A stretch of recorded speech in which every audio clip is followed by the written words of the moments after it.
This episode is brought to you by Experian. Are you paying for subscriptions you don't use, but can't find the time or energy to cancel them? Experian could cancel unwanted subscriptions for you, saving you an average of $270 per year and plenty of time. Download the Experian app. Results will vary. Not all subscriptions are eligible. Savings are not guaranteed. Paid membership with connected payment account required. My dad works in B2B marketing. He came by my school for career day and said he was a big ROAS man. Then he told everyone how much he loved calculating his return on ad spend. My friends still laugh at me to this day. Not everyone gets B2B, but with LinkedIn, you'll be able to reach people who do. Get a $100 credit on your next ad campaign. Go to linkedin.com/results to claim your credit. That's linkedin.com/results. Terms and conditions apply. LinkedIn, the place to be, to be. This is Optimal Relationships Daily, episode 2257. What to do after a breakup to end painful relationship patterns. Part 1. By Renee Suzanne with tinybuddha.com. Hello, everybody, and thanks a lot for joining me for another episode of ORD. I'm your host and narrator, Greg Audino. Very grateful to have you here with me again today for our second episode. Mind you, we have weekly bonus episodes each Sunday. This week's is live now and is number 2256. But here in this episode, we will be starting part 1 of a longer post from Tiny Buddha about how to end painful relationship patterns once and for all. So let's listen closely as we get into the article now and start optimizing your life. What to do after a breakup to end painful relationship patterns. Part 1. By Renee Suzanne with tinybuddha.com. Quote, "When writing the story of your life, don't let anyone else hold the pen." That's by Unknown. After my kids grew up and I moved to the city from the suburbs, I became somewhat of a professional dater. I was determined to make up for lost time after over a decade as a single mom, and I was optimistic about my future. My hopes were dashed almost immediately. Relationship after relationship crashed and burned, rarely lasting more than a few weeks. As soon as they'd walk out the door, sometimes within minutes, I'd fire up whatever dating website I was on at the time and begin again. I'll never forget writing a new profile with a box of Kleenex on my lap and taking breaks to cry. I went out on dates feeling like the walking wounded, thinking that was the best thing to do. Just get back on the horse as soon as possible. After hundreds of dates and a long-term relationship, I found a better way to navigate breakups.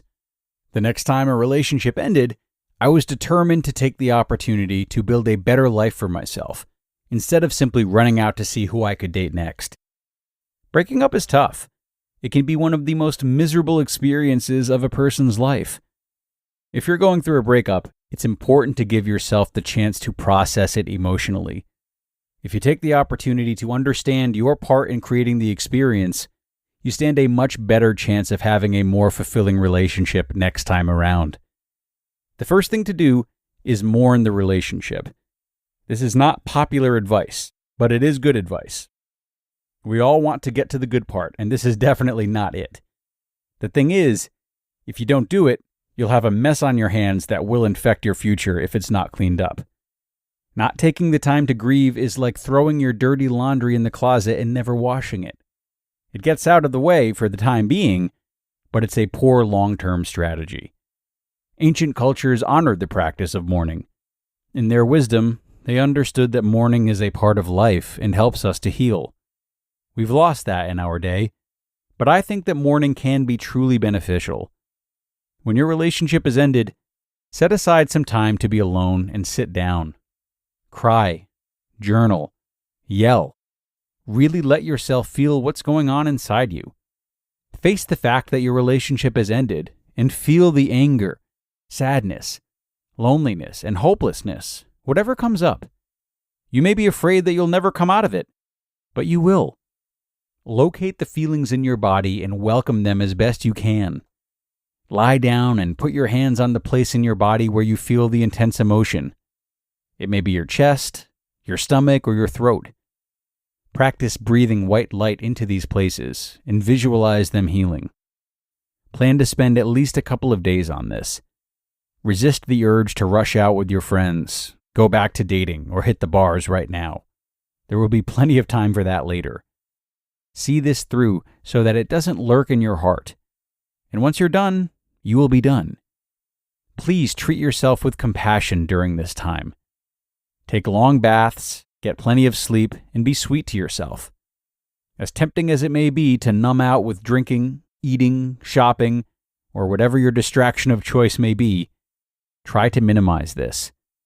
Waking up with a hangover, a stranger, or a huge credit card bill will only add to your troubles.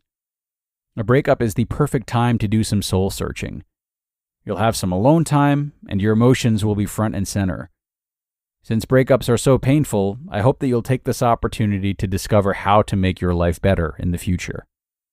Once you've mourned the loss of your relationship, take some time to evaluate all of your most significant relationships. Start by looking at each of your parents or primary caregivers, then your most recent relationship, and finally your last 3 relationships before that one, for 6 relationships total. Use a separate sheet of paper for each person and create 2 columns, liked and didn't like. Fill out a sheet for each person. After doing this, write down the traits they all had in common on a fresh sheet of paper. For instance, you may notice that these people didn't keep their promises or had short tempers.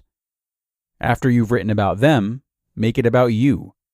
Write down what you did that you liked and didn't like.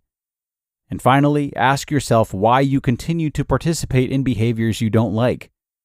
Were you on automatic pilot? Did you know at the time what you were doing wasn't a good idea, and did you do it anyway? To be continued. You just listened to part 1 of the post titled, What to Do After a Breakup to End Painful Relationship Patterns, by Renee Suzanne with tinybuddha.com, and I'll be right back with my commentary. Hey, it's Kaylee Cuoco for Priceline. Ready to go to your happy place for a happy price? Well, why didn't you say so? Just download the Priceline app right now and save up to 60% on hotels. So whether it's Cousin Kevin's Kazoo Concert in Kansas City, go Kevin, or Becky's Bachelorette Bash in Bermuda, you never have to miss a trip ever again. So download the Priceline app today. Your savings are waiting. Go to your happy place for a happy price. Go to your happy price, Priceline. Making everyone happy on vacation isn't easy, but you know what is? Going to Aruba.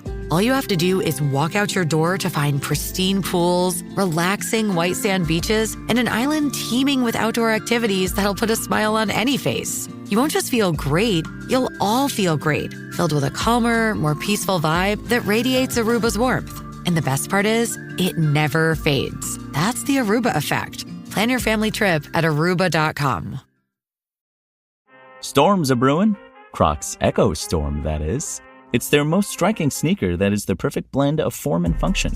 From a sink-in soft feel to a seamless slip-on design, the Storm will help you build your streetwear style while supporting you wherever the day takes you. Plus, there are brand new colorways you won't want to miss. Shop Crocs Echo Storm on crocs.com today. And thanks a lot to Renee for a great start to this post. I think she's really spot on, talking about the importance of mourning and making space to process your feelings between relationships. But mind you, each relationship is different, and it affects you differently. And therefore, you are likely to process each breakup differently. So, while making the time to grieve appropriately is a great approach to take after each one, what I'm saying is don't necessarily feel as though you need to follow the same grieving process or deadline as you have after breakups past. In some cases, you might just need a couple of days. In other cases, it might be weeks or months. Sometimes you might want to be with friends a lot. Other times you might lean more on family. Or at other times you might be alone. You want to be alone for a little while. There's a lot on your mind to begin with. So what I'm saying is that while mourning is a wonderful guideline to follow, the way in which it needs to happen is likely begging for variation. So listen to yourself and trust your own process. But that's going to do it for today, everyone. Thanks a lot for being here and listening until the end. And of course, there is more to come tomorrow, including how to proceed after performing that exercise she mentioned at the end of today's read. So be sure to come back for that, where your optimal life awaits.